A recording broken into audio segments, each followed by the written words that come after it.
Hello everyone, my name is Amit. I am from Electronics branch. I have done my masters from IIT BHU. आज एक हम बहुत important topic discuss करने जा रहे हैं। कंट्रोल सिस्टम का एक टॉपिक है फ्रीक्वेंसी रिस्पॉन्स में पोलर प्लॉट, जो मैक्सिमम स्टूडेंट्स को इसमें प्रॉब्लम होती है। तो एक छोटा सा टॉपिक हम अभी डिस्कस करने वाले हैं।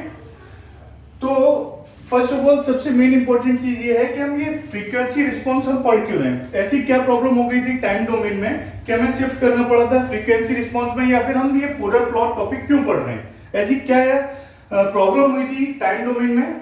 तो पहली इंपॉर्टेंट चीज क्या है कि टाइम डोमेन में प्रॉब्लम क्या थी कि अगर हम जैसे आपने राउट या फिर रूट लोकस पढ़ा होगा, तो राउट और रूट लोकस में प्रॉब्लम क्या थी, जैसे जैसे हायर ऑर्डर सिस्टम आते जा रहे थे। जैसे अगर हम रूट लोकस की बात करें तो रूट लोकस की ब्रांचेस कितनी होती हैं, जितने नंबर ऑफ पोल्स होते हैं। तो अगर कोई हायर ऑर्डर सिस्टम है, जैसे कि अगर 5 फिफ्थ ऑर्डर है या 6th ऑर्डर है, तो number of branches root locus में कितनी होंगी, 5 या 6 होंगी।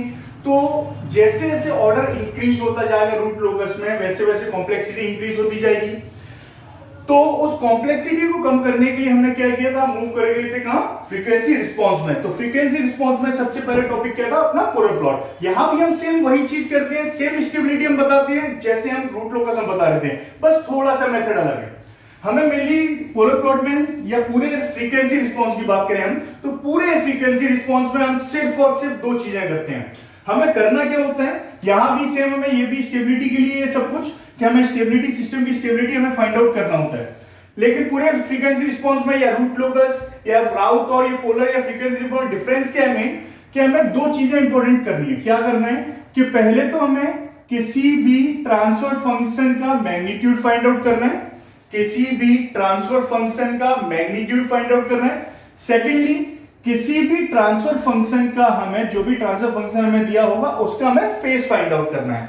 जैसे ही हम ये magnitude of face find out कर लेंगे, फ्रीक्वेंसी रिस्पांस में क्या करना, अब तो सिंपल सी बात है यार कि फ्रीक्वेंसी रिस्पांस है तो फ्रीक्वेंसी का कुछ इंपॉर्टेंट रोल होने वाला है। तो हमें करना क्या है, जो भी ट्रांसफर फंक्शन का हमने जो मैग्नीट्यूड ऑफ फेस निकाला था, इन दोनों को हमें विथ रिस्पेक्ट टू ओमेगा या फिर विथ रिस्पेक्ट टू या वर्सेस ओमेगा हमें ड्रॉ करना है और कुछ नहीं करना। पूरे फ्रीक्वेंसी रिस्पांस में सिर्फ और सिर्फ हर ट्रांसफर फंक्शन का मैग्नीट्यूड, हर ट्रांसफर फंक्शन का फेस एंगल, उसको हमें ड्रॉ करना है with respect to omega. Secondly, दूसरा चीज क्या था कि हम फ्रीक्वेंसी रिस्पांस में क्यों मूव कर गए थे, कि जो आपने टाइम डोमेन में पढ़ा होगा, जितने भी प्रोसेस पढ़े होंगे रूट लोकस या राउट, फ्रीक्वेंसी रिस्पांस में कंपैरिजन टू टाइम डोमेन बहुत सारे ग्राफिकल मेथड हैं to find out the stability of the system. अगर हमें स्टेबिलिटी फाइंड आउट करनी है तो रूट लोकस के अलावा फ्रीक्वेंसी रिस्पांस में बहुत सारे आपके ग्राफिकल मेथड है, पोलर प्लॉट है, नाइक्विस्ट प्लॉट है, गेन मार्जिन, फेस मार्जिन का आपका बॉडी प्लॉट है, बहुत सारे मेथड है। तो हम स्टार्ट कर रहे हैं पोलर प्लॉट। हमें बस एक ही चीज याद रखना है, पूरे फ्रीक्वेंसी रिस्पांस में हमें करना क्या है कि हमें मैग्नीट्यूड और फेस को ड्रॉ करना है विद रिस्पेक्ट टू ओमेगा। अब ओमेगा को हमें वेरी करना है कहां से क्या, अब ये फ्रीक्वेंसी है तो आपको पता होगा फ्रीक्वेंसी है तो ये आपका वेरी करेगा पॉजिटिव में, पॉजिटिव मतलब 0 टू इनफाइनाइट आपको वेरी करना है। तो हम एक छोटा सा एग्जांपल ले रहे हैं। अभी एक मैंने ट्रांसफर फंक्शन लिया, वो ट्रांसफर फंक्शन लिया 1/1 प्लस एस। मुझे इस ट्रांसफर फंक्शन का पोलर प्लॉट ड्रॉ करना है। तो देखो यार सिंपल सी है, दो मेथड हैं इसके। किसी भी ट्रांसफर फंक्शन का पोलर प्लॉट बनाने के लिए दो मेथड हमारे पास हैं। एक आपने अपनी स्टैंडर्ड बुक्स में पढ़ा होगा और एक और सिंपल सा मेथड है। तो हम पहले दोनों मेथड हम अभी डिस्कस करने वाले हैं। तो सबसे इंपॉर्टेंट क्या है पोलर प्लॉट में, सबसे इंपॉर्टेंट चीज क्या है कि आपको सबसे पहले जो भी ट्रांसफर फंक्शन आपको दिया गया है, जो भी ट्रांसफर फंक्शन आपको दिया गया है, वो आपका टाइम कांस्टेंट फॉर्म में होना चाहिए, वो आपका टाइम कांस्टेंट फॉर्म में होना चाहिए। तो ये आपको पता है कि टाइम कांस्टेंट फॉर्म क्या है, अगर ठीक है ना। दूसरा चीज क्या है, अब इसको सॉल्व कैसे करना है हम वो देखते हैं। तो सबसे इंपॉर्टेंट चीज क्या है, मुझे क्या फाइंड आउट करना है, मैग्नीट्यूड फाइंड आउट करना है और फेस एंगल फाइंड आउट करना है। तो मैग्नीट्यूड और फेस फाइंड आउट करने के लिए हमने क्या किया, सबसे पहले s को रिप्लेस कर दिया किससे, s equal to j omega से आपने रिप्लेस किया। s equal to j omega अगर मैं यहां रखता हूं तो मेरा जो ट्रांसफर फंक्शन बनेगा वो ट्रांसफर फंक्शन क्या बन जाएगा, 1 + 1/1 प्लस j ओमेगा। इसका अगर मैं मैग्नीट्यूड फाइंड आउट करूं तो मैग्नीट्यूड कितना आएगा, 1/√1 प्लस ओमेगा स्क्वायर। सिंपल सा मैग्नीट्यूड सबने फाइंड आउट किया होगा। और अगर इसी का मैं फेस एंगल फाइंड आउट करूं तो फेस एंगल कितना आएगा, आपको पता है कि इसका फेस कैसे निकालते हैं, सिंपल सा है कि ये होगा 1/tan इनवर्स इमेजिनरी पार्ट कितना है मेरे पास ओमेगा, और रियल पार्ट कितना बेटा 1 है। तो इसका अगर फेस एंगल की हम बात करें तो फेस एंगल आएगा, ये ऊपर जाएगा न्यूमरेटर में, तो ये एंगल कितना आ जाएगा -tan इनवर्स ओमेगा।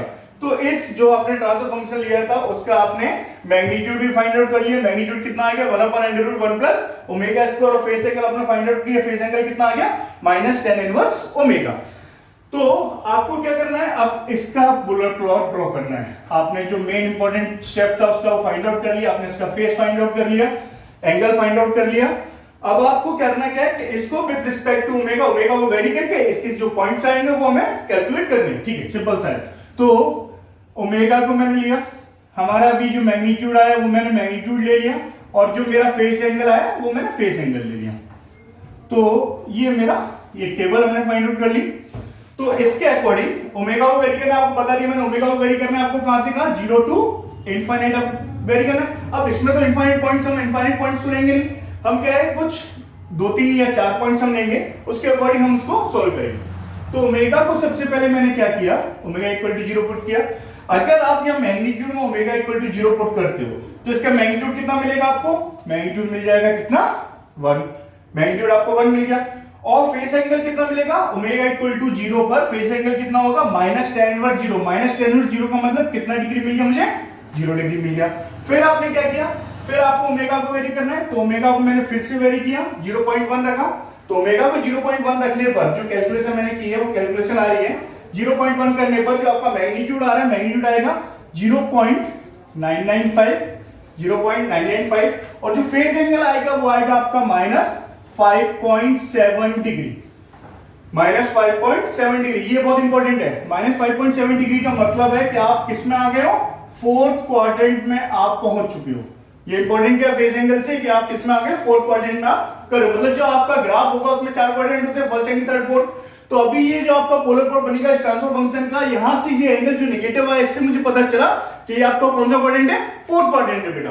फिर आपने पुट किया ओमेगा की वैल्यू, ओमेगा इक्वल टू 1, तो ओमेगा इक्वल टू 1 पर जो आपका ओमेगा इक्वल टू 1 रखेंगे तो 1/1 प्लस √2 ये आ जाएगा 0.707, तो मैग्नीट्यूड आ गया 0.707, और एंगल आएगा -84.2 डिग्री, एंगल आ गया आपका -84.2 डिग्री।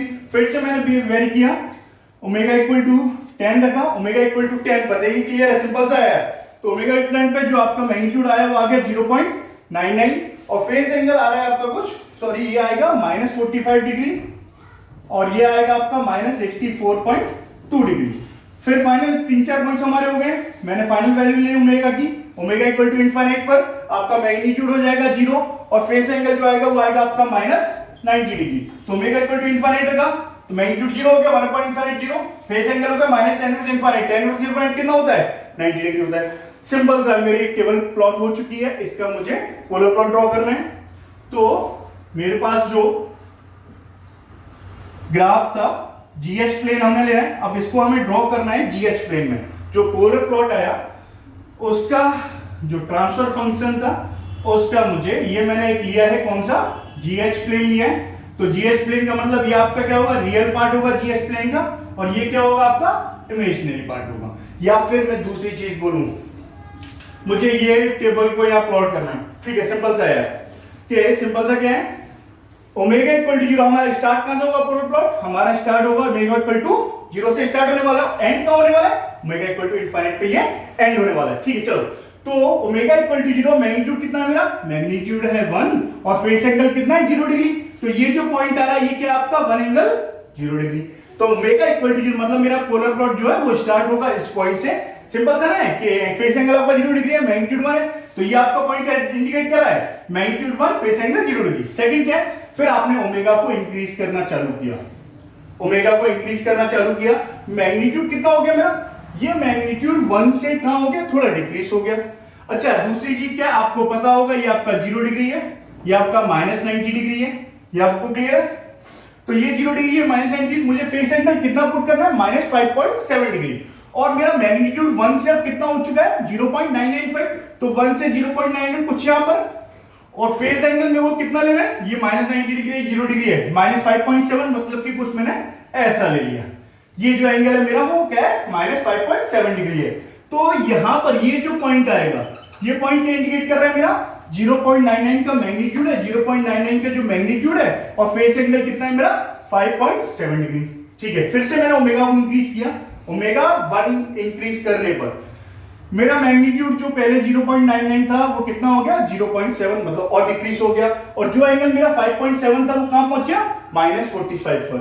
तो ये जो पॉइंट था वो 0.99 था, तो इससे कम किया तो 0.7 में कहीं यहां मान रहा हूं, और एंगल कितना हो गया, -45 डिग्री। तो ये जो एंगल आ रहा है, ये जो एंगल है आपका, ये -45 डिग्री है, और ये जो मैग्नीट्यूड है, मतलब यहां पर जो पॉइंट आ रहा होगा आपका, वो आपका पॉइंट कितना होगा, ये पॉइंट होगा आपका 0.7, और एंगल कितना होगा, -45 डिग्री। ठीक है, फिर आपने ओमेगा को इंक्रीज किया, ओमेगा को इंक्रीज करने पर, ओमेगा आपने 10 इंक्रीज किया, मैग्नीट्यूड आपका अप्रोक्सीमेटली इक्वल टू कितना हो चुका है, 0 के आसपास, और एंगल आपका कितना हो गया, अप्रोक्सीमेटली इक्वल टू -90 डिग्री। तो मैं कुछ ऐसा मान रहा हूं, ये जो पॉइंट आ रहा है कुछ यहां पर, ये जो एंगल होगा, ये वाला, ये जो एंगल होगा वो 9 में -84.2 होगा, और मैग्नीट्यूड कुछ ये मान रहा हूं, तो यहां पर एक पॉइंट आएगा, ऐसा मैं मान लेता हूं।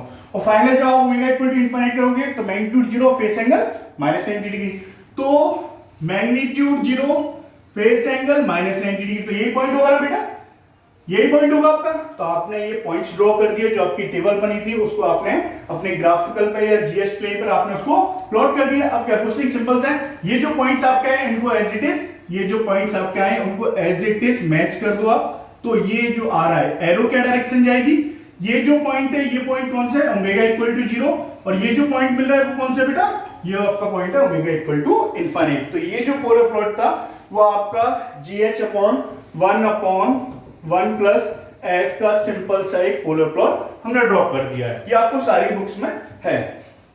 करना क्या है, या फिर मैं पोलर प्लॉट की बात मैं फिर से बोल रहा हूं, पूरे फ्रीक्वेंसी रिस्पॉन्स में हमें मैग्नीट्यूड फाइंड आउट करना है, एंगल फाइंड आउट करना है, ओमेगा को वेरी करना है 0 टू इनफाइनाइट, और जो भी पॉइंट्स आपको मिलते हैं उसे ग्राफिकली आपको रिप्रेजेंट करना है, आपका वो पोलर प्लॉट बनके तैयार होगा।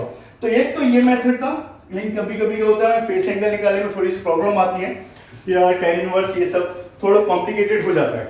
अच्छा, दूसरा अगर हम एक सेकंड मेथड, जो पोलर प्लॉट को ड्रॉ करने का सेकंड मेथड क्या है, कि एक चीज हमें पता है कि आपका अगर फेस एंगल आ रहा है, अगर एंगल आपका किसी ट्रांसफर फंक्शन में एंगल आ रहे हैं, तो सिंपल सी बात है उसमें इमेजिनरी पार्ट होगा, इमेजिनरी पार्ट होगा तभी वो एंगल दे रहा है। अगर सिर्फ रियल होता तो एंगल कितना होता, उसका 0 डिग्री होता। तो अगर हम ये बोले कि अगर इसका सेकंड मेथड जो देखें, जो इससे भी ज्यादा सिंपल है थोड़ा, सबसे ज्यादा प्रॉब्लम आपको पोलर प्लॉट और मैट्रिक्स प्लॉट में ही आती है कंट्रोल सिस्टम में। तो अगर इसका सेकंड मेथड हम ड्रॉ करें, तो सेकंड मेथड में क्या होगा, आपने वही ट्रांसफर फंक्शन में फिर से ले रहा हूं 1/1 प्लस एस। अब मुझे ये पता चल गया है कि फेस एंगल आपका जो आ रहा है वो इमेजिनरी पार्ट की वजह से आएगा। ठीक है, तो फिर से मैंने क्या किया, S equal to J omega put किया, S equal to J omega मैंने पुट किया है।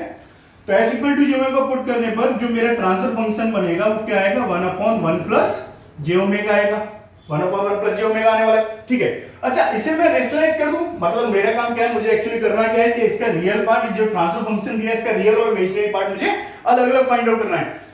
तो इसको रेशनलाइज करना पड़ेगा, तो रेशनलाइज करने के लिए क्या करना पड़ेगा, 1/1 माइनस इससे मुझे मल्टीप्लाई और डिवाइड करना पड़ेगा।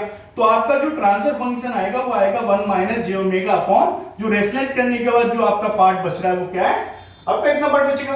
अच्छा, ये तो सबको पता है कि इसका, इस ट्रांसफर फंक्शन का रियल पार्ट कितना होगा, तो इस ट्रांसफर फंक्शन का रियल पार्ट होगा 1/1 प्लस ओमेगा स्क्वायर, सिंपल सा है, 1/1 प्लस ओमेगा स्क्वायर। और इमेजिनरी पार्ट क्या, जे वाली टर्म के साथ, इस जे के साथ जो भी टर्म आ रही है वो आपकी इमेजिनरी पार्ट होगी।